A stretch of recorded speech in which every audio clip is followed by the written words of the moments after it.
Our first guest today on Cage Minds Fight Hour is going to be a UFC vet. He's now a pugilist. He's been on the BJJ mats for a long time. I've covered his career basically as long as I've been around.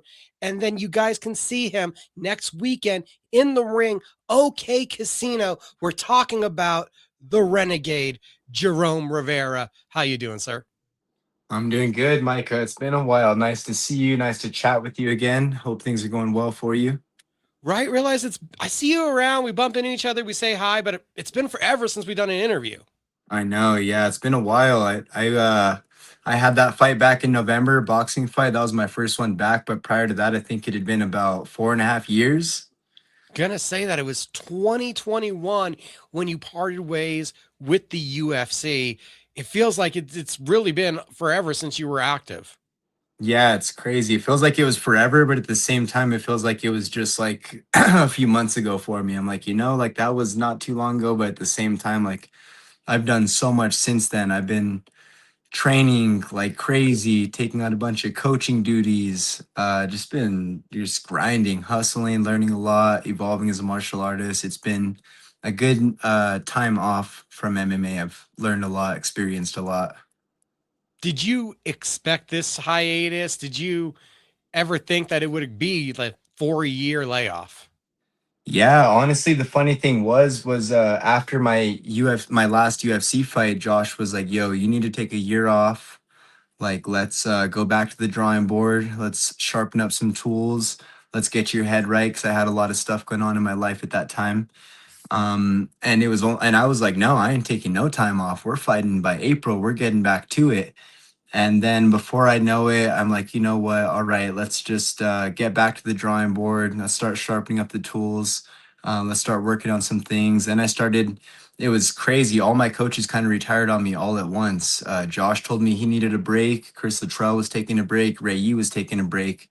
So then the program in Santa Fe kind of got put on hold, like, hey, who's going to start coaching these guys? So then I was like, you know what? They've been here for me while I was getting ready for my fights. So I'm going to step up and help these guys get ready for some fights. And then before I know it, a year had passed by from that last UFC fight, and I was still just kind of like in coach mode. And I mean, I was in coach mode, but like the thing was, is like I was training nonstop. Like I was helping Josiah get ready for his fights, and he's my size, he's my weight. So I was his main training partner. I'm teaching my classes in Santa Fe. Plus, I would go with him to Albuquerque a couple days a week, and we were training with Nick Urso, John Dodson, Ray Borg. I had a really, really good off season, but it went from 1 year to two, then some small injuries here and there, some setbacks. I had to get a couple surgeries here and there. So it's been a lot longer than expected, but like I said, I couldn't have asked for a better off season. I've grown so much. So for the people wondering, had there been any discussions of fights or had it strictly just not even come up over the 4 years? Like I just kept telling myself like I'm gonna know when the time is right. I had definitely some things that I needed to work on, and I feel like I've taken some time to improve those things. So yeah, it's like it's been something that I want to go and fight, but I've also wanted to set myself up for success. And I know that I was losing some fights because some things were skill set based, some things were weight cut based. Sometimes it was because of short notice. So I was like, you know what? I've matured as a martial artist. I want to make sure that everything is in place. I want to make sure that the skill set, that I'm confident in every aspect. I want to decide what weight class I want to be in. So it's been a lot of that. But now I'm finally at that point. Everyone's like, yo, when are you going to hop back in? Why are you doing all this boxing stuff? Are you going to be a boxer now? And I'm like, you know what? One of my biggest holes in MMA was my boxing. I didn't believe in my hands fully, and that made it a lot harder to set up my kicks. It made it a lot harder to set up my takedowns. So I've been working on my boxing a lot. Grappling, I was always a good grappler. I was a great grappler on the regional scene, but there's a difference between good, great, and elite, right? And when I got to the UFC, I kind of started realizing that. I'm like, I got into some of those fights, and I'm just thinking, like, what is my path to victory? How am I going to beat these guys? And against some of them, like in the regional scene, is like, oh, I'll take this guy down, I'll submit him. But it wasn't that easy in the UFC. It was like these guys got good wrestling defense. These guys are all BJJ black belts. Like I kind of like it was like this weird shift where I'm like, all right, well, I'm just gonna go and fight hard and see how it goes. Where now I started teaching full time at Gracie Baja probably like 3 years ago now, and that means me teaching. I'm teaching 5 days a week. I'm rolling 5 days a week. I'm grappling 2 times a day, 5 days a week, nonstop for the past 4 years. So my jujitsu went from being here to now just like leaps and bounds, levels above what I was before. So yeah, I've just taken the time to sharpen up, build the skill set. There was a point some years ago where you were an apprentice electrician, you had been a security guard. I think I met up with you one time on a break after two jobs before going to the third job. And that was while you were trying to break into the UFC and make your mark. It now sounds like, well, you, to the naked eye, have stepped away from competition and martial arts, that you're almost now even more involved than you've ever been in. Yeah, that's a good way to look at it. I've never like I thank God every day now because there was a time where like when I was first training, I never imagined I'd be in this position where I'm at now. Like now I get to teach every single day I'm on the mats, whether I'm teaching classes or doing personal training. You got to see me when I was like legit on my come up, working so hard, fighting tooth and nail to find success in MMA. Like back then, nobody wanted me to be their coach for personal training clients. Nobody cared to have me teach group classes at their gym. But again, I fought tooth and nail. You would see me at one point. I was working at FedEx, uh, Home Depot. Um, I was working home health care. I was helping out older people, doing stuff, just helping them do their everyday needs. And then aside from that, I was teaching classes and personal training on top of getting ready for fights, on top of having my little baby right here. So it was just so much all the time. That's how my life always was. When I was living in Albuquerque, I was working as a security guard, graveyard shifts, personal training people, UFC gyms, Starbucks, all these different things where it's like now I'm very blessed. I'm very fortunate. I remember when I was younger and I first started personal training people, it was always something I did on the side.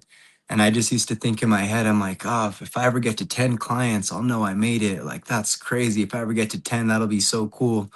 Where now it's like I teach 40 classes a month and I have probably like 10 to 15 clients. And, I'm living the dream. I'm so thankful and so grateful for every day.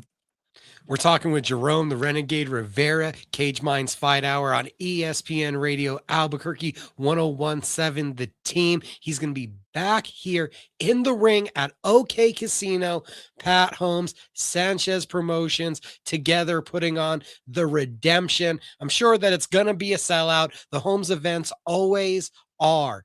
So will you have this time off? Was there like a regrowing building of the competitive juices, or was it still just kind of waiting for the right time, or did it have to reemerge?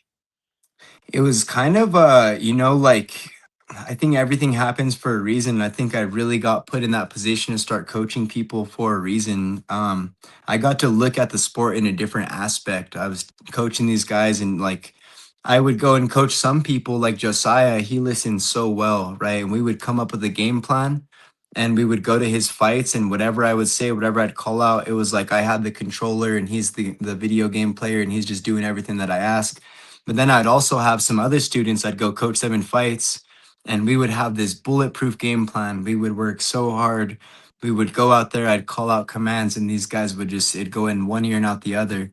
And I'm like, who else used to do this? What does this remind me of? Like, that's exactly what I did in so many of my fights. And then I realized I'm like, oh, I'm a horrible student.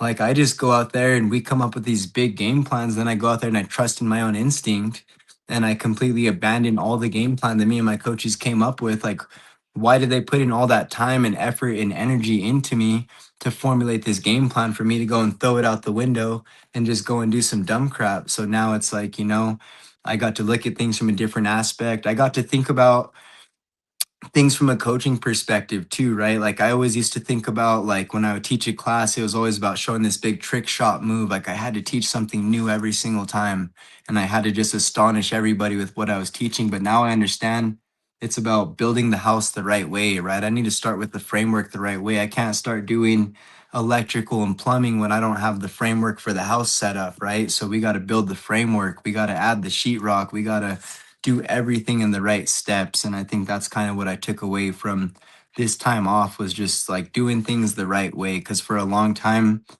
I was just very tough. I was very hungry. I tell people now, I feel like I'm doing my pro debut all over again. Like, I wasn't very skilled. I was just a very tough dude. I worked really hard. I had a lot of determination, and I was athletic. I was scrappy. I was fast. I was strong. But now it's like I believe in myself. I'm a black belt. I'm a great professional boxer. I'm a great kickboxer. I'm gonna have probably my pro kickboxing debut coming up later in the year too. So it's like, yeah, I've just been trying to get on that hustle. I'm just trying to that confidence. When I was in those UFC fights, like I said, I went in there sometimes and I lacked confidence. I didn't know how I was going to beat these guys. Where now it's like I have a lot of pathways. I can take you down. I understand the game a lot more. I know how to formulate a game plan and stick to that game plan. I believe in myself. I believe in my coaches. So now it's about just, what is God going to bless me with in this next part of my journey for me? Have you sat back to analyze almost how big of a swing and ebb and flow the confidence going up and going down was from how you were destroying the regional scene and branched out to El Paso and Colorado, and then you're on that world stage so quickly where the confidence was so high? Did those losses almost bring it down too low? It wasn't like that they brought it down low, but like I just didn't like that feeling of going out there and having that uncertainty of like I didn't know how I was gonna win. And then like the one thing that the losses did do for me was like I was all messed up in that time. Like you picture getting to reaching one of your goals, right? And you want to get there and you want to thrive. And for me, like I got there and it was just always a tough situation every single fight that I had. Like my first fight was against Tyson Nam on 7 days notice. um my second fight, I had caught COVID like 2 weeks before, and then we flew to Abu Dhabi. Like, I hadn't trained for like 3 weeks prior to my fight. My third fight, I took on 5 days notice at 145 versus O'Day Osborne. I had just gotten back from Abu Dhabi. Like the only real fight that I had an actual training camp for is that Jalgas fight, and that's the one that I felt the best in. Um, but yeah, those fights, like me going out there and losing, it was giving me anxiety. I didn't like the way that it felt. I never went on a losing streak before, and people were seeing me finally. Like people didn't get to always watch all my fights on the regional scene, but then when you're on that big stage, people get to tune in a lot more. And I'd go in and I'd lose a fight, and then everyone would become my coach when I got back home. And I was teaching a lot of classes, and everyone would want to come up to me and be like, "Hey, bro, why didn't you do this? Why didn't you jab? Why weren't you blocking kicks? Oh, why didn't you move your head?" I'm like, dude, you don't think I know this? Like, I know this. I don't know why I wasn't doing those things. But yeah, now it's like I took that time away to just build my confidence, get into a better place mentally. Like it was crazy. After my last UFC fight, it was like my whole world kind of came crashing down, right? Like I got cut from the UFC. Me and my daughter's mom had separated. It all my coaches retired on me. It was just like truly going from being at the top of the world to just like hitting rock bottom. And I hit this phase of like, what are you gonna do now? Are you going to sit there and cry and mope and give up and feel sorry for yourself? Are you going to go and turn to drinking and doing all these things that aren't you?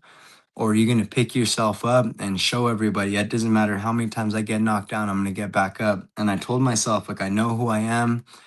I know what I'm made of. And, there were times where I was doing the bad thing. I was drinking, or I was sad, or I would do things that were uncharacteristic of myself. And it's like, you know what? I got away from those things and I've pulled myself back into like, this is what I do, this is what I am. And I think the one thing that always kept me away from that is just martial arts, my gym family. Like, I've never been allowed to slip up or go too far off track because I have so many great people around me at Gracie Baja. Like, the Sergio Rodriguez's, the Josiah's, the Josh Montoya's. Like I have so many great people in my life that care about me. So like I said, I just look back on some of these hard times that I went through, and I see where I'm at now, and I'm like, God, thank you. Like you did, I'm just blessed in so many ways. I've overcame so much, whether it was pre UFC or post UFC. Like it's never been easy going for me, but I've always just had a lot of mental fortitude and a lot of toughness, and I want to keep pushing forward because I know that there's young kids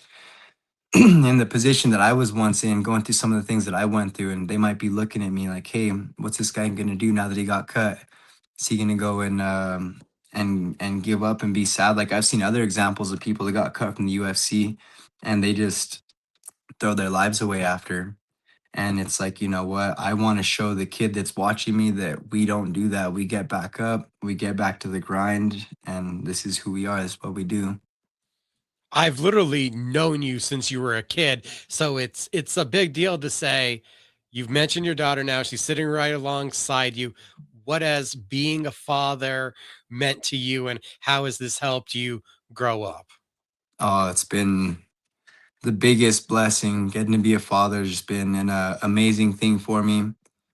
She's just given me so much guidance in my life, just so much accountability. Where like the young Jerome would go and do dumb things. Like I was very reckless. I was a fighter. I'm crazy. I'll go and just do some wild stuff on a whim sometimes.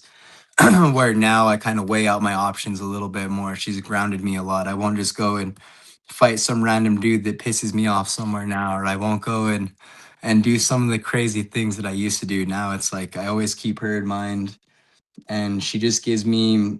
She's my why. Sometimes I used to like, I always say that our why is revolving. Like there's always going to be different whys. I do it because of this. I do it because of that. But now it's like I have a forever why. She's always going to give me motivation to like sometimes if I'm going off track of my goals or what I'm doing, I ask myself like, hey, I remind myself, you got this baby to take care of. Like we got to give her the life that she deserves. Like things may not be perfect right now. I may not have all the money in the world, but we're rich in spirit, we're rich in health, and God's going to give us all the blessings that we need if we continue to work hard. And I just show her how to be a good human being. Absolutely beautiful. We're talking with Jerome the Renegade Rivera, Cage Minds Fight Hour here on ESPN Radio, Albuquerque 1017. The team. Shout out to Robbie Ray Media for helping us with the video if you guys are watching on YouTube. We'll get to the boxing in one moment because you have a fight next weekend, OK Casino. But before we get there, how did this happen? We know that Pat Holmes, huge in Santa Fe, other guys from your gym have fought on his cards before. How does it come together that you're like, I'm going to return and you hear this opportunity? How does that unfold for you to make that pro debut back in November as a boxer? Yeah, so the way that that unfolded was boxing has always been something that I enjoyed a lot. I've always liked boxing, even though, like I said, it's something that I need to work on.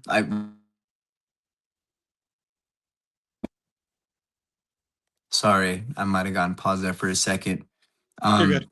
Um, when I started learning kicks, I fell in love with kicks, and I'm like, whoa, this is amazing. And I kind of put boxing on the back burner. I found MMA, and I was just fully involved in that. But when I first started training, boxing was a big part of my training. I was learning from a lot of different boxing coaches. I was training with a lot of tough boxers. Shout out to Joaquin Zamora. He taught me a lot. He's coached me through a lot.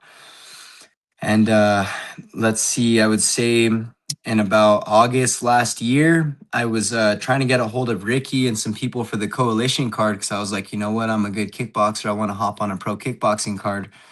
And Angelo Sanchez was like, yo, Pat's looking for guys to hop on this boxing card. If you're interested, I might be doing it. So I was like, you know what? That sounds pretty interesting. And one of my great grandpa passed away back in August, and he was the biggest boxing fan. He every single time I see him, he just loved to talk boxing with me. And when I heard the boxing fight was an opportunity, I was like, you know what? I know what I'm getting myself into. I had just got shoulder surgery like 6 months prior. I hadn't done any sparring in 6 months. I hadn't thrown a punch in 6 months. But I was like, you know what? I was out of town in Colorado, and I was like, when I get back on Monday, I'm gonna call up Pat. We're gonna try and get something lined up. I called him up. He's like, hey, come by the gym. I come. He's like, hey, all right, we'll get you a fight. Let's do some rounds. Those were the hardest rounds of my life to start the camp. I got my ass whooped. But it was good. It was a good starting point. You know, like I said, I always like a challenge, and I just literally kind of came up off of shoulder surgery, kind of came up off the couch because I was recovering and healing from that.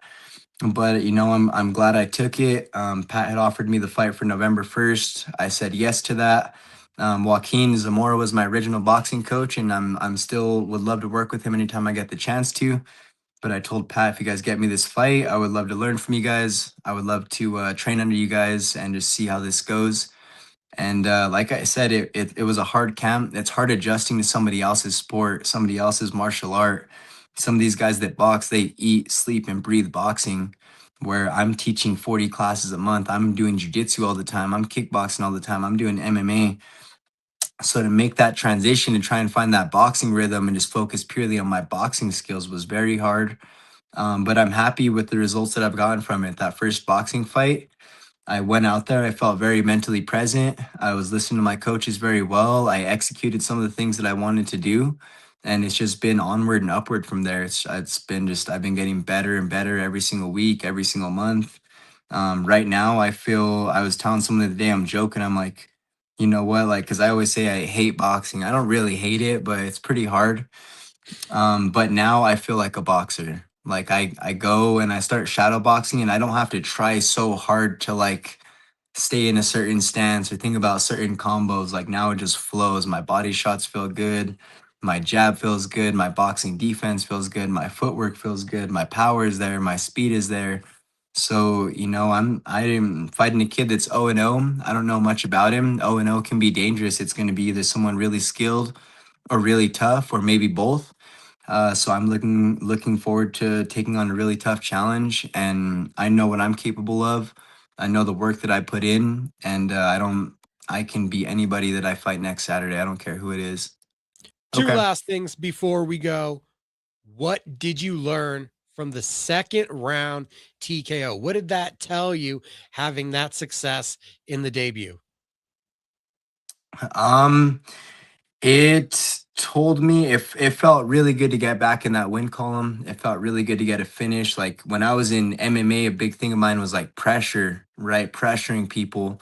And I could feel my pressure getting to him. I could feel my punches landing. I got the finish, but I wasn't happy with it. There was a lot of things I could have done better. I was really like, you know, I'm a hard critic on myself. I was happy with the performance. I was very happy with some of the things that I did, but I look back and there were also a lot of things I could have done better. I could have done better with my jab. I could have sat down on my punches a little bit more. But that's what fights are for, right? Experience. I got to look back on it on video. When I came into the gym, I had kind of caught a little injury to my hand on that one. I came back into the gym about a month later, and I was shadow boxing and I was moving and I'd done a lot of studying on my fight. And the coaches were like, bro, you look so much better already. Like, you look like you've gotten so much better. And I'm like, I really credit that to the film study. I watch myself a lot now. I do a lot of study of other people.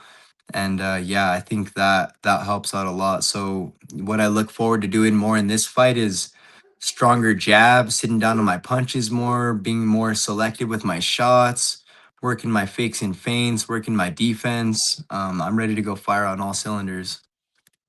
Fire on all cylinders. And I don't know if you were going to get an opportunity to do this. I mean, what has it meant? And we'll leave on this one to be fighting back at home, to be fighting in front of that Santa Fe crowd one more time. Yeah, I mean, it means a lot to me. It's a very special thing for me. When I was trying to tell people about this, I was like, you know what? Like, you don't know what God's gonna bless us with, right? I might have one more fight, I might have 10 more fights, like, and I don't know where my fights are gonna be. My plan is to go back to the big show and the big stage, and I don't think any big stage that I get on, whether it's UFC, PFL, all these places, I don't see them come to New Mexico a whole lot. So I know that my fights in New Mexico are numbered. So anytime I get a chance to fight in Santa Fe is a very special thing for me. So I'm looking forward to it. I'm looking forward to seeing all my family and friends out there, and I'm ready to go put on a good show for everybody. The Redemption, April 18th, OK Casino, courtesy of Holmes Boxing and Donald Sanchez Promotions. You're listening to Cage Minds Fight Hour on ESPN Radio, Albuquerque 1017 The Team. We thank you, Jerome Rivera, for joining us today. Micah, thanks for having me. If I could just give a quick shout out. First, I got to say thank you to God for letting me make it through this camp, for blessing me with these opportunities, all the great blessings that I receive. Very thankful for everything that I receive from God. The next thing, I want to shout out my sponsors, Phil Via's Auto Works, for always taking care of me and helping me out. And then I got a couple of really good sponsors out in Las Vegas, New Mexico, some really cool guys, Numbers Ranch, and then oh, you're gonna have to edit that out, as a construction spot. It is from my buddy Sean Madrano. He has a construction company. He's a very awesome guy. So shout out to him for helping me out. And then shout out to this little girl right here for helping me push through camp, always being here for me and being my motivation.